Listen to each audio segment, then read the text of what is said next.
You survived another week. Thank you for listening, downloading, and supporting the Black Man with a Gun show. Did you know we have an app for this podcast? Yes, it's for iOS and for Android. And it's free, baby cakes. What isn't free is freedom.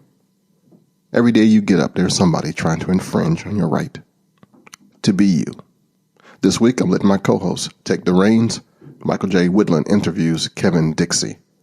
Mr. Dixie runs the No Other Chance firearms training out of St. Louis, Missouri area. This dude's not doing it for show. He's doing it for sure. Good father, positive mentor, holistic trainer, grassroots activist. The audio is not the greatest, so please forgive me in advance. But please stick around. It gets better, and there's some gems in there you won't hear anywhere else. And after that, Andrew Branca gives us the law of self-defense case of the week with something that happened here in Virginia with law enforcement. And this is the podcast like no other.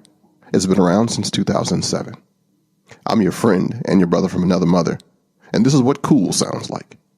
Welcome. BlackManWithAGun.com, Ken Blanchard's Pro-Gun Podcast. For those who don't know, I've been in firearms since 1986 professionally. I was a federal law enforcement officer and a federal firearms trainer. We worked for the Central Intelligence Agency. We were government employees, and we qualified folks for armed duty in hostile environments around the world, and I actually did a lot of that myself because when they couldn't train anybody, they send the trainer to do the do. Around 1991, I got involved in politics for the first time and helped start the concealed carry movement that spread across the country. I and a handful of folks testified in front of Congress and legislatures across the country to start the foundation to what we have right now. Since 1991, I've been known as the Black Man with a Gun. Self-published a book by that name back in 1999, and a new updated version is available now on Amazon under the title Black Man with a Gun Reloaded by White Feather Press. Today, I am proud to say there are hundreds of black men and women with guns that are on social media that are teaching others, but it's not all positive. A lot of posers out here, a lot of folks faking the funk. And this week, I want to highlight somebody that's doing exactly what's supposed to be done to help our country, one person at a time. I know a few, but this one, his name is Kevin Dixie, and Michael's going to introduce us to him today after John Wayne leads us in the Pledge of Allegiance. I pledge allegiance to the flag of the United States of America and to the republic for which it stands, one nation, under God, indivisible, with liberty and justice for all. This portion of the show is sponsored by CrossbreedHolsters.com. Crossbreed Holsters has gained national recognition as a maker of the best and most functional concealment holsters available on the market today. Each holster is handcrafted to ensure your firearm is safe and secure while carrying, combined with the best customer service in the industry. Visit CrossbreedHolsters.com. All right, Mike, you're up, man. Thank you, Ken, and welcome to another Tips and Review segment. I am Michael Woodland, and today we're going to have a discussion with another instructor out of St. Louis.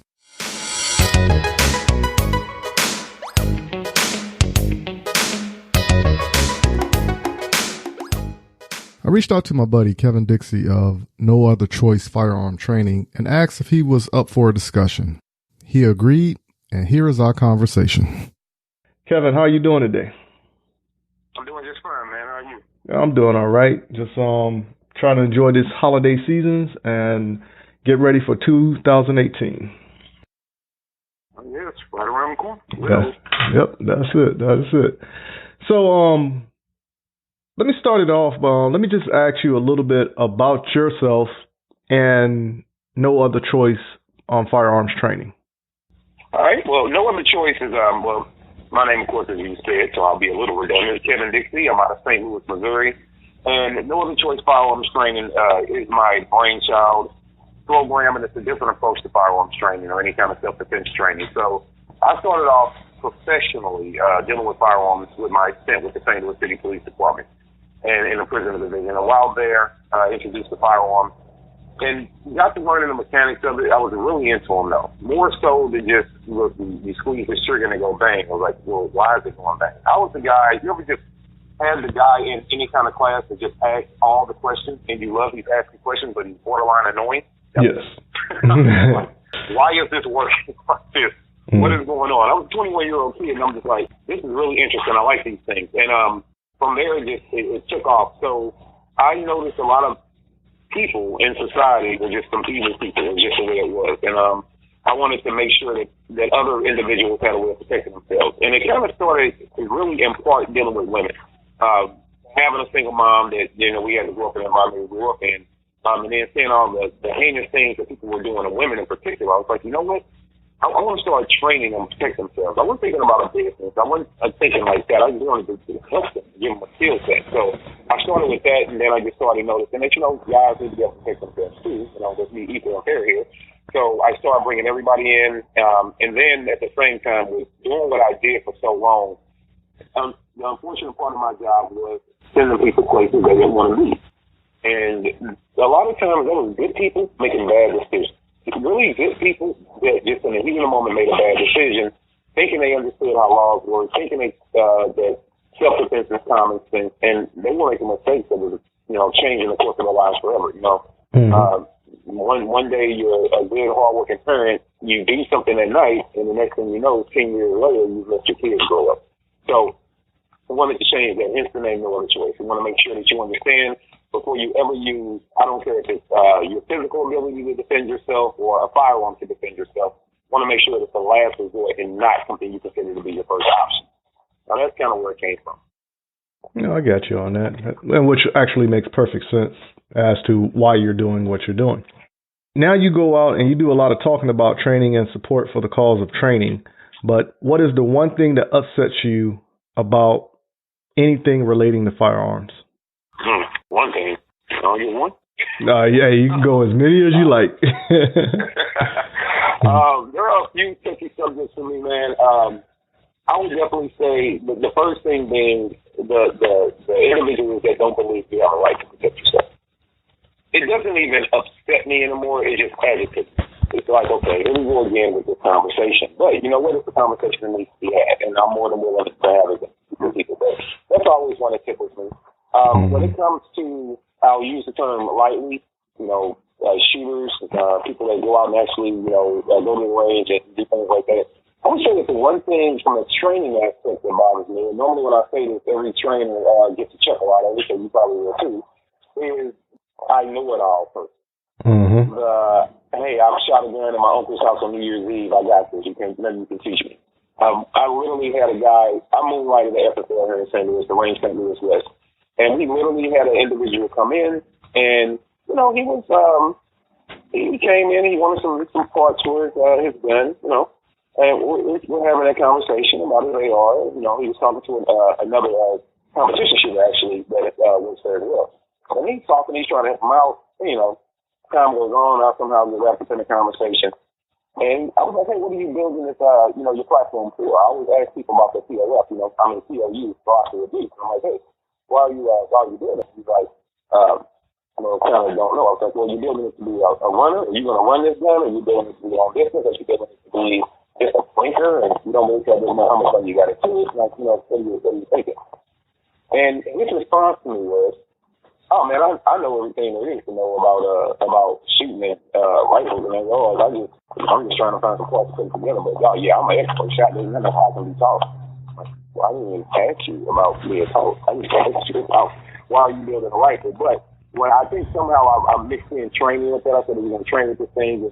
He just had this aura about himself that there's nothing that can be taught. And I'm like, that bothers me to no end, man. I've been doing this for, 17, 18 years now. I love going to run with some other people. You don't have to be a big name either. You can be a guy that just, really knows what you're doing, but you happen to start out in your basement. That's fine with me. So you have something I can learn from you, but let's just go out and run something, So it's very interesting when you run into those type of people. The other type is the know-it-all guy that's teaching the women. You know, the type of guy that wants to impress the woman with how many guns or what caliber gun he has. So he gives her this obnoxious, like, 460 Smith & Wesson to shoot. Or, you know, his Desert Eagle. That's the first gun he's going to put in her hand to try to impress her. And then has the nerve to turn around and say, but you know the gun you should buy the gun that's not for girls. Buy a revolver. You want to buy a snub-nosed revolver. That's what you want to do. So it's like you go put this hand cannon in their hand, scare the crap out of them, and cause all kind of, you know, learning paralysis. And then at the same time, you go limit them to one of the many platforms of guns that's available. I don't know. It's just that kind of mentality bothers me as well. And I think I better stop that before I take up the whole show talking about it. Hey, trust me, like I said, I already know exactly what you're talking about. A couple months ago, I had a friend of mine, same situation. Her boyfriend was trying to teach her how to shoot. So she came to me and asked a few questions, and I put my gun in her hand, and then I put a smaller gun in her hand, and I asked which one felt better, and she said the full size. You know, so I was like, okay, let's start there. And then went ahead, and she went out there and did pretty good with it. You know? Yeah, that's good. Oh, yeah. What do you wish more people would do within the culture of shooting and the Second Amendment? The first thing is to stop pushing the Second Amendment on people the way that we have been doing for the last 30, 40 years. And what I mean by that is stop picking up a gun and smacking them beside the head with it, figuratively, saying that this is cool and this is what you should be doing, and you suck if you don't. Stop running up on people talking about politics. Stop doing it. Now, there are certain times we need to talk about it, you know, anti-gun politicians, but you know how hard it is to break through to a person when you run up on them and the first thing you bring up is religion or politics? Because their natural guard is going to be like, either A, I don't know what you're talking about, so I think you're trying to con me, or B, I feel like I'm in tune with my religion or my politics, and anything you say from this point, I'm just going to be on the defensive. I'm not going to listen to anything else you say, you know, even if you're making sense, because my pride tells me I have to disagree with you. And so I'm going to do that. Touch on them. I would like for people to start dealing with the humane side of people. Talk to the human being.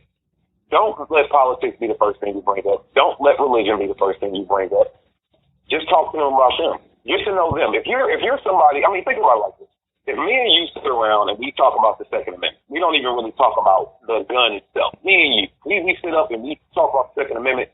We might say, mono leg, you know, come take it, and all these cool things, in conversation with each other. We might say those things, but what we're not saying, because we don't have to, we're not saying that, well, I'm going to believe in my right because I believe in remaining a free man. I believe that, you know, if we don't learn from our history, we're doomed to repeat it.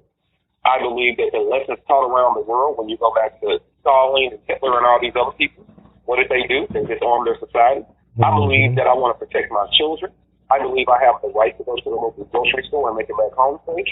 I believe all these innate things about me as a person. Well, that's exactly the message that we need to start communicating to people outside of this. We don't say that when we talk to each other because we understand that, right? But that's exactly what the people on the opposite side that we're trying to draw in need to understand. I don't want you to pick up a gun because I want you to be my friend. I don't even want you to pick up the gun before you understand why you're picking it up. Let me just have a conversation with you about who you are. Let me show you why you should be placing this insurance on your life. Do you work hard? Are you trying to achieve things in life? What do you do? Your hobbies seem very interesting. Do you enjoy your family? You like going to picnics? Like, who are you as a person? Great. Now let me just tell you why I think you were valuable enough to have that defended. And now let's talk about this thing called the Second Amendment. But what we do normally is we smash people upside the head and say guns are cool, you should rock, because me and Mike and all these other cool gun guys sit around and talk about these great tools and how awesome we are because, you know, we have them.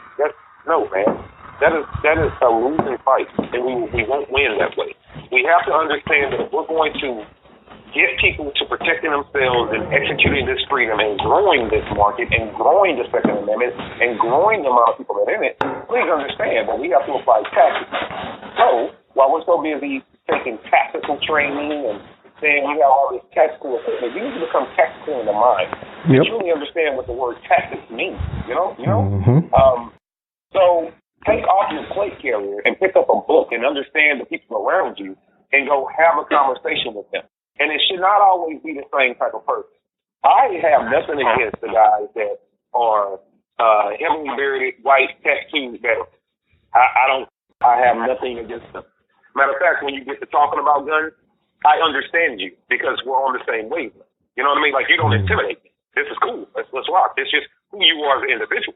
But that persona is not going to work with the girl that works at the local grocery store.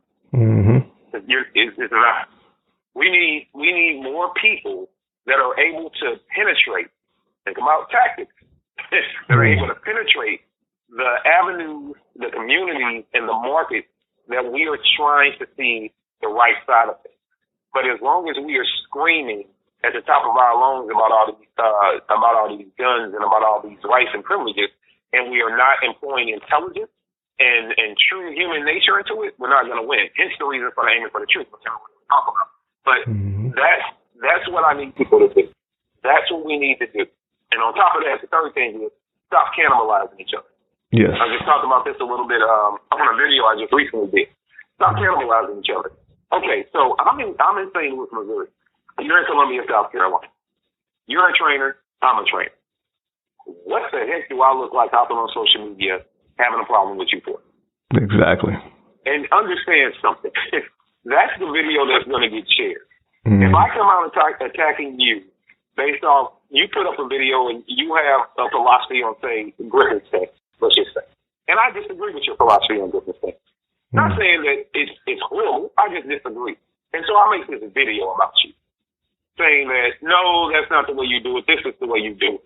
And this is what's right. And this guy is an idiot. He doesn't know what he's talking about. He's stupid and blah, blah, blah. He's going to cause training stores. Whatever I say, you do realize that that's the video that's going to go viral. Mm-hmm. That's the one that the anti-gun people are going to pay attention to. That's the one that's going to get shared around the world. Why? Because it shows difference. It shows, look, they call them, I thought they kept saying that they are the more rational people, that they're the ones that know how to talk things out. Well, look, they can't even get along with each other. Look at them bickering and arguing, right? Yep. So don't do that. Stop trying to be the cool guy in the room. If you disagree with something somebody did, okay, pick them up. You know, everybody is a fan now. You can reach anybody in this world. Everybody. Pick up the phone, call them, shoot me an email. Hey, man, I just don't, can you talk? I just wanted to kind of get your thoughts on why you were doing what you were doing. And maybe he can explain it to you in a way you understand. And maybe you guys will always agree to disagree. But stop cannibalizing each other. It's bickering back and forth. I've had one of my guys, in Northern Choice, who happens to be a SWAT officer, and works on my team. He made an opinion about another gentleman's training video that there were a ton of training scores. This is not even up for debate. There were a ton of training scores. This is education 101. These things should not be happening. And he made a comment on the video, very constructive. It wasn't confrontational at all. But what ensued was this name calling and this resume challenge and this, if we met up in person, you wouldn't say this to my face. But you call yourself a professional self-defense expert. Mm-hmm. This is the way you're going to respond. You have to cut that kind of stuff out. Exactly. You have to cut it out. That would be some of the reasons I would say upfront. So I know that was kind of a ramble, but I meant everything I said. If it makes sense. Oh, yeah, it makes total sense. But just like a past conversation you and I had, whereas we talked about sharing the information, and if you go to my website, the different states made a list of other instructors that other people should go to, because I don't believe in telling somebody in California or Texas, yeah, you need to come out here to South Carolina and get this, when I can easily simply say, hey, I know this guy in Texas, look on my website, get his information, go pay him a visit. You know what I'm saying? So yeah, and let me give you this amount of credit, because that's another thing we don't do. We don't, in my opinion, we don't give people enough credit. I even did a little segment which I need to get back to. Where I was randomly online, never talked to people. Just randomly, the second amendment person of the month. Mm-hmm. And like most of them have to be shooters or trainers. Then the last guy was from Houston, Texas, and I had never talked to this man a day in my life, but I noticed this stuff. And he's a good family guy, small company. And I just put him out there. Hey, man, his tips are great. They're awesome. They're cool. And, karma came back to me in a positive way because a couple of months later, I get this message from you. And you're like, hey, I want to, share your stuff on my website, blah, blah, blah. And it was all positive. Next thing you know, you told me about what you just said, about you would recommend people around the country for others to go to, so they don't have to incur large travel costs and they can get competent training in their local area. And that kind of stuff is great. And that's what we should be doing more of. So kudos to you for doing that. And that's what we should be doing more of, because that's what's going to make us all seem like rational, responsible human beings. And you know what? Sometimes it's a good feeling when somebody else acknowledges you. It's not out there. It's just a good feeling. And we should be spreading more of that. That's it. That's true. So now let's move forward talking about aiming for the truth. And right now we're in talks of bringing it to Columbia, South Carolina, and different other cities you're talking about. But tell us a little bit more about aiming for the truth and its actual mission and goal. Okay, so aiming for the truth. What I need for the audience to do right now is picture a bullseye. You got to picture a bullseye in your mind. And there are all these different things. Now, the bullseye is the truth, right? That'd be the truth. And there are all these different things around the bullseye. So as you're squeezing the trigger on your gun and you're trying to hit the bullseye, we always want to hit the bullseye. You're landing all around it, but you're not hitting the bullseye. And that's what we've been trying to do when we talk about correcting the gun community and correcting our community. We keep them separate. Guns are seen as bad, so we keep them separate from true community efforts. So aiming for the truth is just that. We are dialing in to hit the bullseye about the truth about violence and what is truly causing violence. And everything around that bullseye, things like mental health, family, financial literacy, employment, child development, historical information, and humane things. And so all these things are what cause violence. Like, how can we argue that some people can have challenges in the mind, diagnosed or not, that lead them to be violent? Can we really argue that if people are financially desperate, they might not do something violent? I mean, it's hard to argue, right? So what we want to do is put the guns down for a second, and we want to go talk to people and help them reach their part of their lives. So can we help you deal with your mental illness? Yes, we can. So at this event, for all the subject matter areas that we cover, we bring in local experts, subject matter experts. Bring those people in, and we let them present to you how what they do can help reduce overall violence in your community and how it plays a part in what you do. So, yes, we'll bring in mental health professionals, and we'll address that. And I share my own personal testament dealing with mental struggle. Then we'll talk about, well, now that you got your platform of your mind geared up, let's talk about your employment, if you're employed or not. And then how do you get gainful employment? And we bring in employment professionals, help you write resumes, help you understand what you should be putting in, help you understand how to not just to get a job, but to get gainful employment. How do we help you do those things? And then once we have you financially set, let's help you manage that money. Let's help you understand that maybe going out and buying a pair of $250 tennis shoes isn't the best move when there's this thing called an IRA you should be investing in. You even know what a CD is besides the one that goes into your car. Let's talk about what those things are so you can really start setting up generational security and generational wealth moving forward. And people are, well, why do we care about the generations in the future? Well, we want them to be building. We are stepping stones, and we want our future to build off of us. And so we have to start setting up that generational wealth and that information now. Well, after we've got you understanding making money and then managing money, how many of us in all communities can say we didn't have fathers or father figures? A lot of us, right? So let's give dads the resources to learn how to be better fathers. And if mom needs that, we can help her too.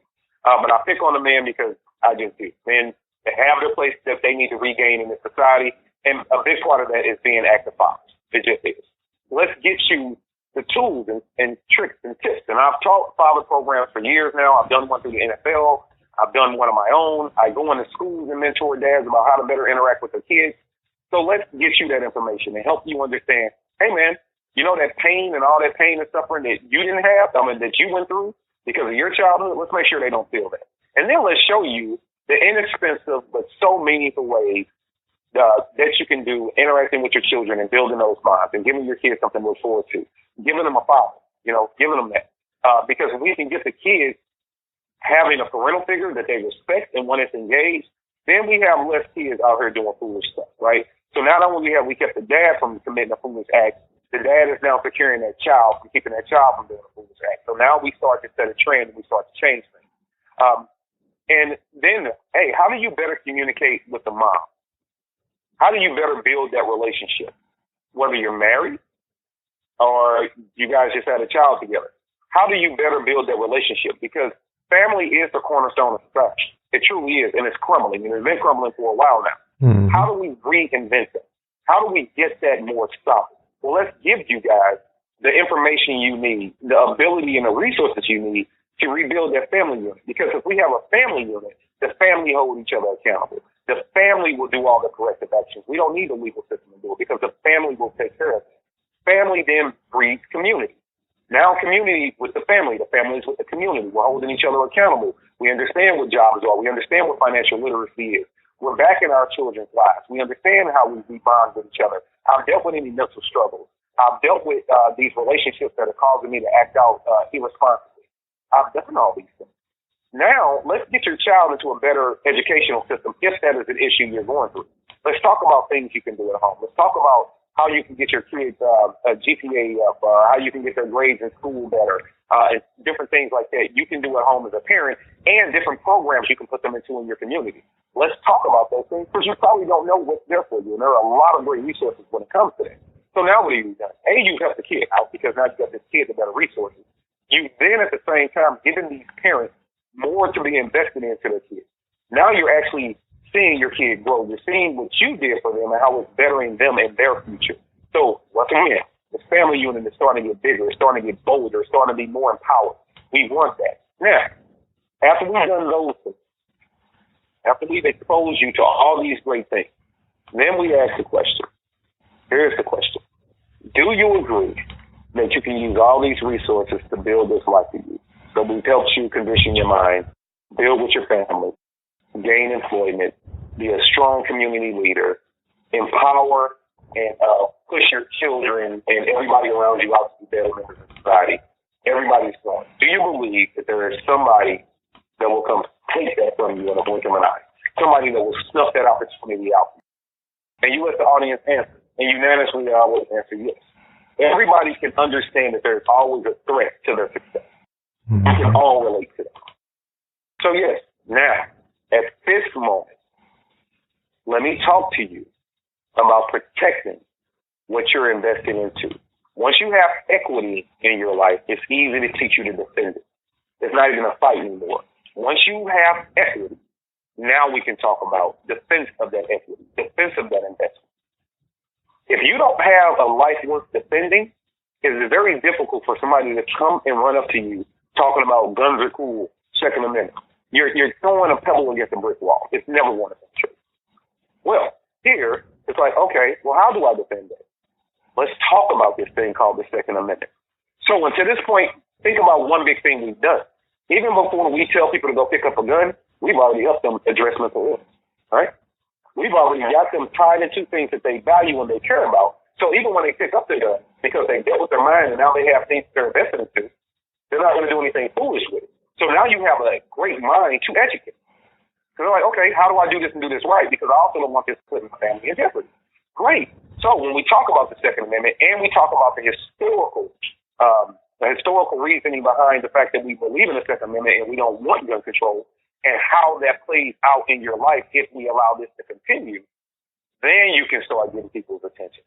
Oh, so what you're telling me is I can be a responsible adult. You can help me understand safety. We can do this in a responsible manner. And this thing on top of that is going to help protect all this equity that I just found out that I can have the rest of my life? Yes.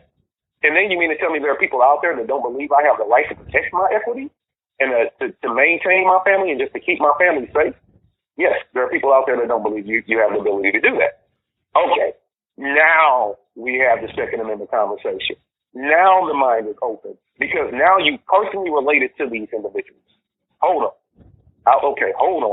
So I've been fed all this information, all this misinformation, all these 20, 25, 30, 45, 50, 65 years of my life.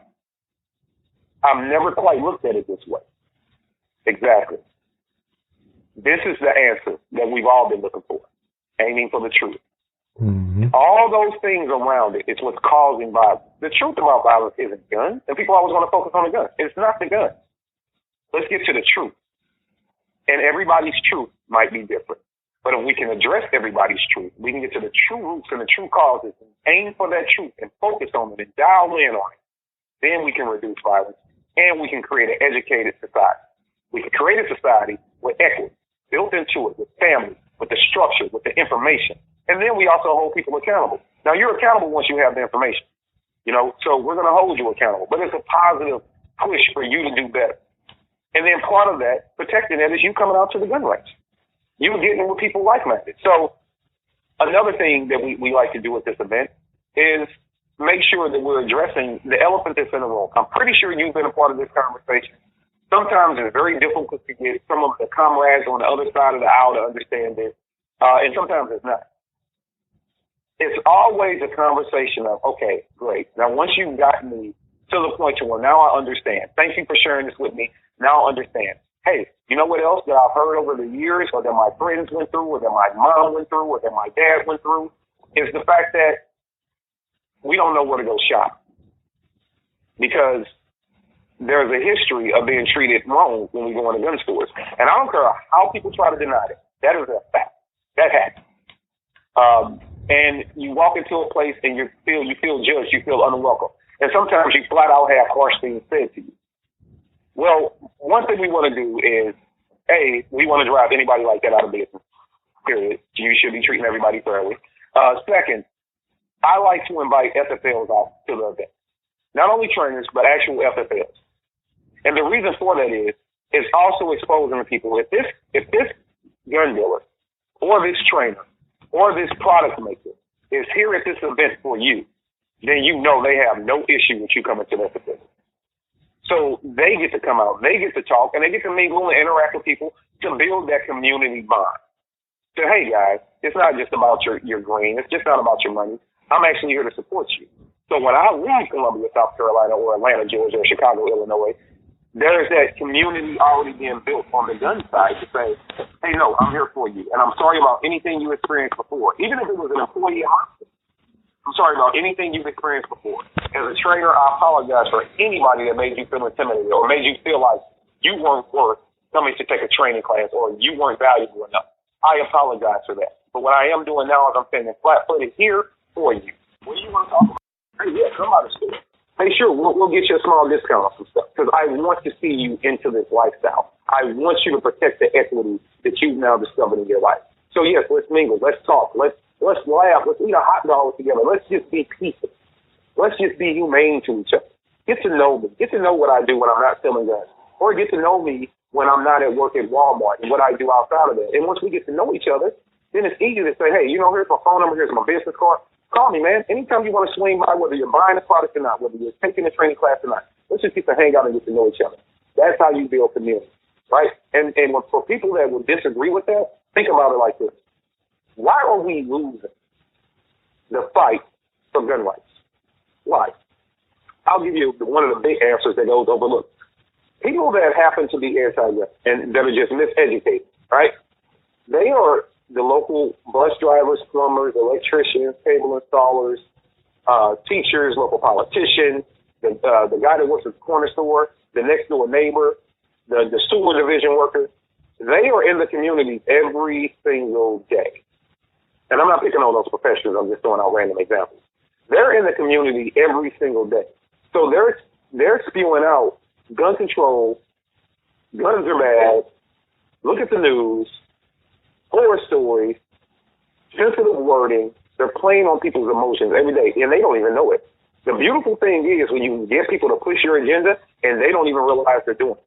So they're out pushing gun control, and they don't even know it, but they're talking this nonsense every day about how we should keep people away from guns. Guns are bad. This happened in my family, which is horrible for you to have a story like that, but this thing happened in my family, and no, if we got rid of guns, our communities would be better, and et cetera, et cetera, et cetera. They're doing that every day. But pro-gun people are doing what? Hopping on podcasts and videos talking to each other? The cool gun review video you did at the range. Now, we need all that. Don't get me wrong. That's cool. I enjoy that. But that's not going to get us into the hearts and minds of people. That's why we have to build community. We have to become part of the communities we want. And right now, we are not doing a good job of that. And that's what Aiming for the Truth brings. It brings community. It brings awareness. It builds equity. It addresses true problems to keep people from resorting to violence.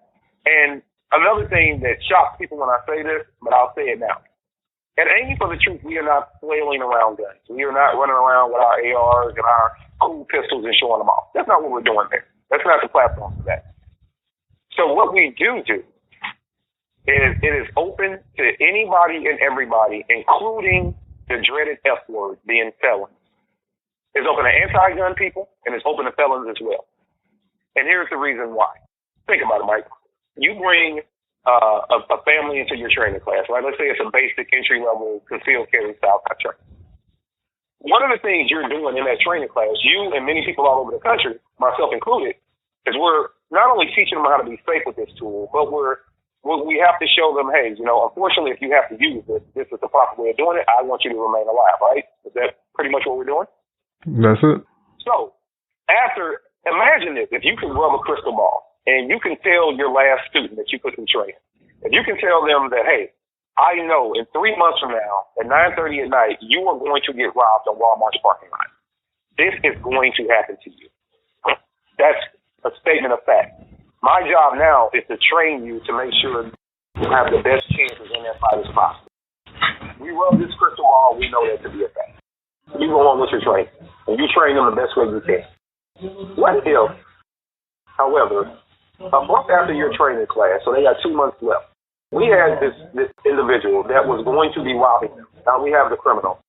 He gets brought into the Aiming for the Truth event. And maybe his issue is he doesn't have a job. So that's why he was desperate out robbing, because he doesn't have a job. But nobody would give him a job. He didn't know about the community program. He also is not close with his kids. He's got 2-3 kids. He ain't really close to them, but he's upset with himself because he's not close to his kids. And he doesn't know how to rebuild these relationships. He figures it's easy to avoid them because he knows he has to face his disappointment when his daughter or his son looks in his eyes like, I haven't seen you in 7 months. Now all of a sudden you're popping up, right? He wants to avoid that kind of conflict. But what happens when we get him in the Aiming for the Truth event and we help him adjust all those things? We help him get a job. We help him deal with the disappointment of being a dad. We help him rebuild with that family. Help him get along with the mom. We help that. So now he's got all these things invested. He's actually showing up to his kids' PTA meetings. He's doing homework with his kids. He's calling them on Skype and chatting with them, because we've shown him how to do different things. And then he got a job. And he's learning how to actually manage his money. So he's having to challenge himself about how to build a future for his family. And so instead of robbing you at Walmart 3 months from now, he's actually helping you load your groceries in your car. That's the change. If you're a felon, you can come to the Aiming for the Truth event. Why not? You should be welcome here, because the last thing I want you to do is not come, and then one of these good people that I'm teaching to protect their equity, they run into you 3 months from now at Walmart's parking lot. I would much rather you come here and become one of the good stewards and become somebody that comes and gets the resources so we don't have to worry about you. So that's the reason why we invite felons and anti-gun people need to come in, because it's still, we can help you out too. Just because you happen to be miseducated on guns doesn't mean you don't have a mental illness you need to deal with. Matter of fact, that might be why you're anti-gun. You're anti-gun because you don't trust yourself. Let's help you address it. And it's gun people leading the way. But we're not talking about guns at all. We're just talking about being a community. Let's all love each other. Let's all help each other. And then at the end, we're going to bring up the Second Amendment. We're going to have that gun discussion. But right now, let's just build the community up. And then let's show you why you should be protected. So, yes, anti-gun people, felons are welcome for those reasons. Yeah, that's it right there in a nutshell. So we just got to bring everybody together and help everybody out. I've always said this. I think you found the formula that brings in organizations to be aware. And like I said, it is an awesome tool because I think you found that missing link to the puzzle. And I think other people have been trying it, but you have actually found the better combination to put the word out there for people to do like-minded things in their community. Appreciate that. Oh, yeah. So let me ask you, what is your definition of gun control? Hatred. Okay, so you have to literally. I'll respond. So I'll sway away from the word hatred for a second. Gun control. It's misinformation.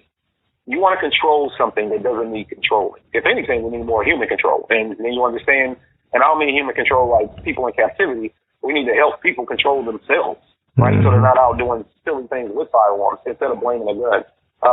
And it's funny, and I know it's always said, but we don't blame any other tool but a gun. No matter what other things we do in society, the gun is always something that's easy to blame. But gun control is a myth, man. It's not ever going to help anybody. It's really not. So, for example, here in St. Louis recently, which I'm going to do a video on coming into the following year, there was a gun buyback. You know, they have those all around the country, gun buyback program. And one of the leaders of this gun buyback program, and I can't make this up if I wanted to, so try not to laugh. Okay, try not to laugh. But he openly says in a press conference, and I'm paraphrasing, we are not expecting the criminals to turn in their guns. We are expecting, I know, hold it in, man, hold it in. I know it's hard. Wow. We are not expecting the criminals to turn in their guns. We're expecting the good people in these communities to take the guns out of your house and give them to us before somebody gets hurt with it. We don't want your gun being a gun used in a crime. We want those guns out of your houses and turned into us to make sure nobody gets hurt. And I just stopped, and I'm like, okay, pause. Everything you just said is the gun debate. That right there, that should be circled around the globe, and that should end gun control. Right there. Should be done. Yeah. Because exactly. The criminals aren't going to turn their firearms into you, sir. But what you want is for good people, and you use the example in your home. So good people that are defending their home with firearms, you don't trust them to be responsible enough to keep them secured, to be safe enough with them, to lock them up, and to keep them maintained in their home. You don't even trust them to do that. But you also know that the criminals, you admitted, that crime is not going to turn in their gun. So what happens when, look, let's not make this into a whole gun thing. Let's just talk common sense.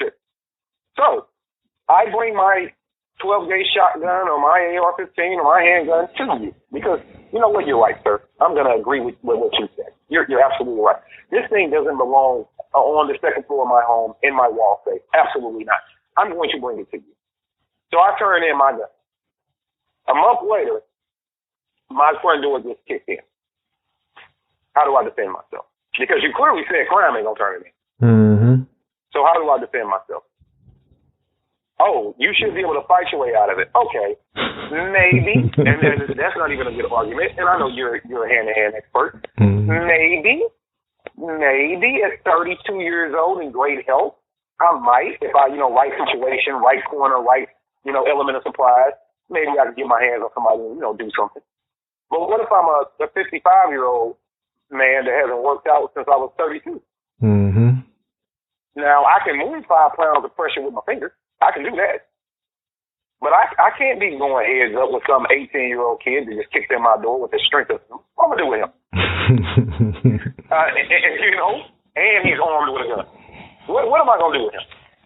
So, yeah, that philosophy alone right there should end this whole gun control debacle. And I also want people to think about it, not to make it political, but when it comes to your community that you should care about the most, the people that are telling you to put down the gun, are they armed or do they have armed security? Now, I just want you to think about that. Yep. There was another politician here locally that went on an anti-gun race. This was right around the time the Ferguson incident happened in St. Louis. And she went on an anti-gun tirade. They need to get rid of all these guns and the guns. You know what happened? We found out that she had a concealed carry permit, had a gun, but was telling her constituents that they shouldn't own guns. But she had a concealed carry permit, had a gun, and she got arrested at one of the protests. But you know what? What happened at the protest? And this is how we found all this out. She got arrested for not being at the protest. She got arrested for being intoxicated with alcohol at the protest. Then they found the gun and her concealed carry permit. But you were the one telling your constituents that they shouldn't own guns. I'm like, hold on. You don't trust yourself because let's say you're intoxicated and you're armed. But like, I'm pretty sure that if somebody walks into your class or my class, we tell them that guns and alcohol don't mix. Exactly. So it's funny that the anti-gun politician that tells you you shouldn't own guns, is armed, has a permit to carry, and is drunk. And the other one stands on TV and says, criminals aren't going to give us their guns. We know that. But we want you to give us your guns because we don't want somebody to get hurt. You mean somebody like the criminals? You don't want them to get hurt? So for those reasons, gun control is a myth. It's silly, and it doesn't work. And then it's hatred because you have to hate somebody to not want them to feel or to protect themselves. You have to. It's just no other way around it. You don't value their life. You have to hate something about them or something about what they're doing to not want them to have the ability to responsibly protect themselves. So that would be my answer to that. Wow. I thought you would get a chuckle out of that, though. Yeah, that was pretty hilarious. So, last question for you. Let's play a little game, and I like to do this with people just so I can understand them better and see where their mind is actually at. So, I'm going to say something to you, and you tell me the first thing that comes to your mind. All right? Okay. All right, so no compromise. Gun control. Training. More of it. HR 38. Love it as a standalone field. Yeah. So like I said, pretty much the same way I would have answered it as well. So now, tell the good people that listen to this podcast where they can find you, how can they contact you, and what has to take place to get one of your events to their area. Oh, that's easy. So the website is nootherchoice.net. Please go over to nootherchoice.net. There's a lot of great things coming up on the website, including training, tidbits, information, more about the Aiming for the Truth, videos, exclusives, gun stuff, all kind of fun stuff, community stuff, all well-rounded stuff on the website. So nootherchoice.net. On social media, you can look us up on Facebook in a couple of different ways. NOC for No Other Choice, NOC Firearms Training. And you can also look up KD of NOC. So that's KD for Kevin Dixie of NOC, No Other Choice. KD of NOC. If you're on Instagram, it's at NOC Firearms Training. All one word, no spaces, no anything. At NOC Firearms Training. If you are looking to support the Aiming for the Truth event financially, we will have a GoFundMe launch. The link will be up on the website. I'm actually wrapping that up here in a minute, so I don't have the URL, but it will be up on the website. There's also another way to do it. It's on Patreon, which is a way for you to make a small monthly contribution to whatever you set that to be. It could be as little as $1 or as much as $25. And all those proceeds go back to putting on this event and helping community. And that is Patreon /NOC Firearms. Patreon /NOC Firearms. And then there's also the YouTube channel. YouTube channel is NOC for No Other Choice Firearms channel. And you can look out there for great videos, great content, tips and tricks. And we're going to do stuff a little bit different than a lot of stuff that's out there now. And I won't ruin it. I want people to tune in and see it. But trust me, it's going to be a lot of new, different, interesting things that everybody can relate. And if you want the Aiming for the Truth event to your town, or even for me to be a keynote speaker at something that you have going on, just send an email over to training@nootherchoice.net. That's training@nootherchoice.net. You can also carbon copy or email NOC for No Other Choice CCW@gmail.com. Send it over and just let me know that, hey, I'm looking forward to getting this to my town, or I would love for you to come be a keynote speaker in an event, and I will immediately shoot you back over all the details. And I will tell people, don't be hesitant to say, oh, man, this would be great to have in my town. I wish it would just be here, and stop there. You can be the change agent. And when I say you, the person listening to this podcast right now, you can be the change agent. You can be the chosen individual to get this to your town. Reach out. Don't wait on somebody else to do it. You do it. Reach out. All right, Kevin. Well, I do thank you for your time, and we'll be looking forward to your future endeavors. All right, Mike. I appreciate your time as well. All righty. Thanks again. There you have it. Kevin and I are planning on getting his Aiming for the Truth event here in Columbia, South Carolina, hopefully in the July timeframe. For those who are looking to contact me, visit blackmanwiththegun.com, and under the Leaders tab, click on my name, Michael Woodland, and shoot me an email. If you are wanting to help me out with this Aiming for the Truth project and future projects with Ken, look for the Store tab under my name on the Leaders tab and purchase a Black Man with a Gun coffee mug, Black Man with a Gun shirt or two for yourself or someone else. Until next week, keep shooting, keep practicing, and have fun. Back to you, Ken. This portion of the show has been brought to you by the United States Concealed Carry Association. The USCCA has been providing education, training, and self-defense insurance to responsibly armed Americans since 2003. Join Tim Schmidt and myself here at usconcealedcarry.com. Andrew, you're up next, sir.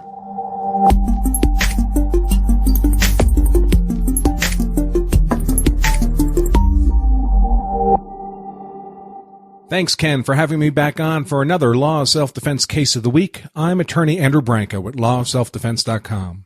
This Case of the Week is provided for educational purposes only. This week's Case of the Week is Rankin v. Commonwealth in a decision handed down by the Virginia Court of Appeals on April 24th, 2018. It involves issues around the legal hoops that must be jumped through in order to have a use of force expert witness testify on your behalf in a self-defense trial.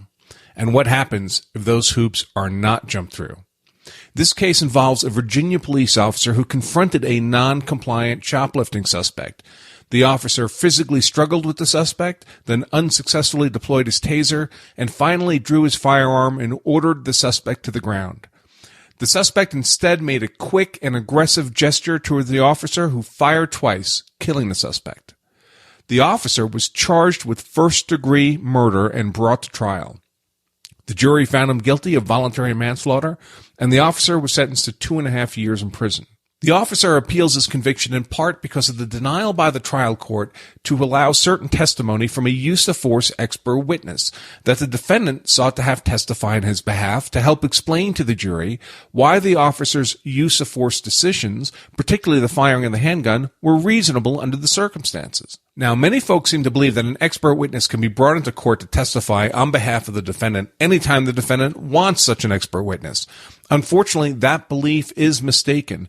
There are very particular hoops that must be jumped through before an expert witness will be allowed to testify before the jury. Further, deciding whether or not those hoops have been jumped through is almost entirely at the discretion of the trial judge. An appellate court will almost never overturn a verdict based on such an evidentiary ruling by the trial judge. Let's take a look at 3 of the hoops that must be jumped through for your use-of-force expert witness to be able to testify in front of a jury and explain why your use-of-force decisions in self-defense were reasonable. 1 is that the knowledge to be addressed by the expert witness is in fact specialized knowledge that can be gained only from specialized training or experience. Jurors are presumed to possess common knowledge, so an expert can't testify about that, but jurors are not presumed to possess specialized knowledge. Second, the specialized knowledge has to touch upon some relevant factual issue in dispute, a factual question that matters to the case.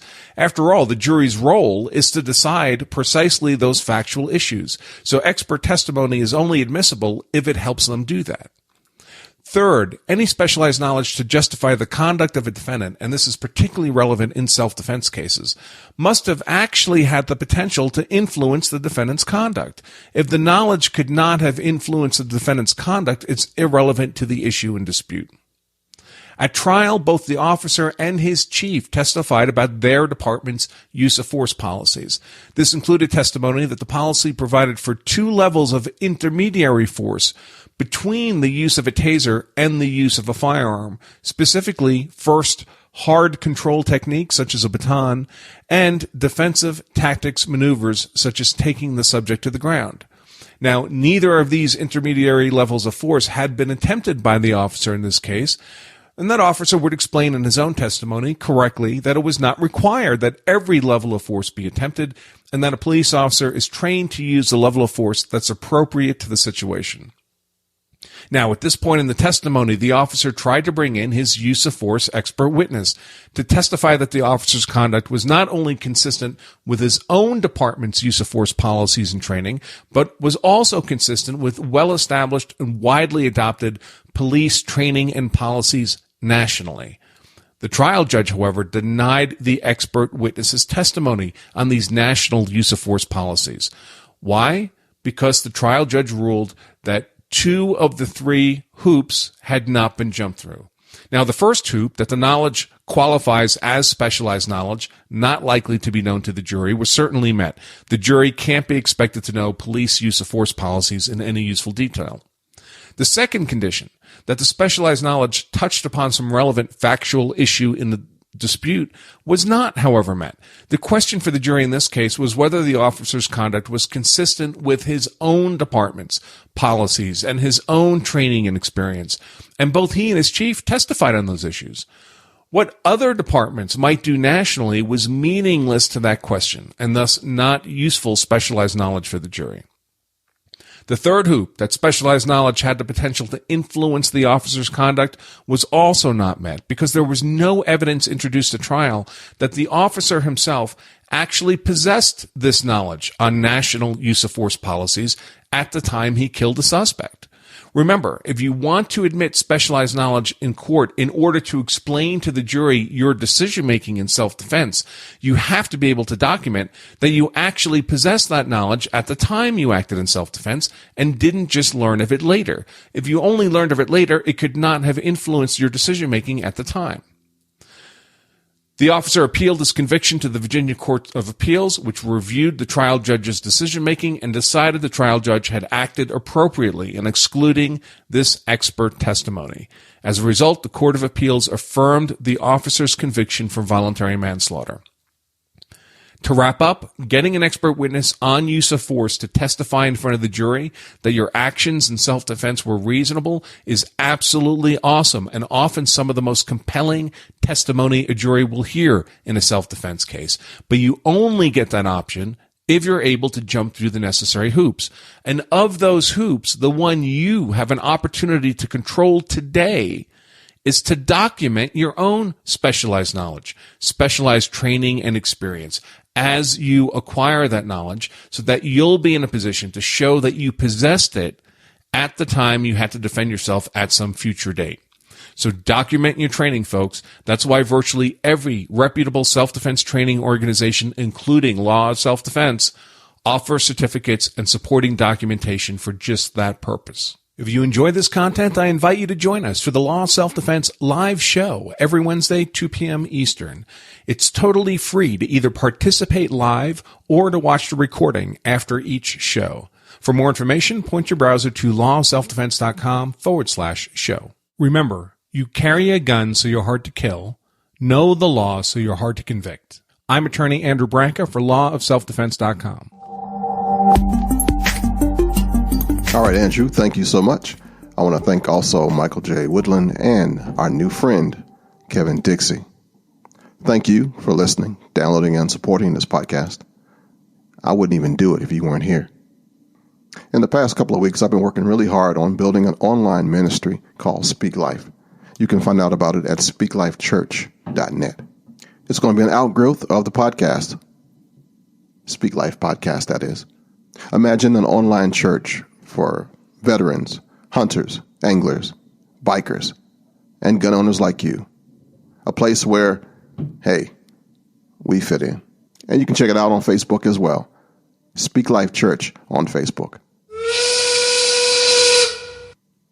Greater love has no one than this, to lay down one's life for one's friends. Just in case nobody has told you this today, I love you. And there's not a damn thing you can do about it. Until next week. Shalom, baby. Until next time, friends. To keep in touch with Ken and his cause, head over to blackmanwithagun.com. Blanchard.media.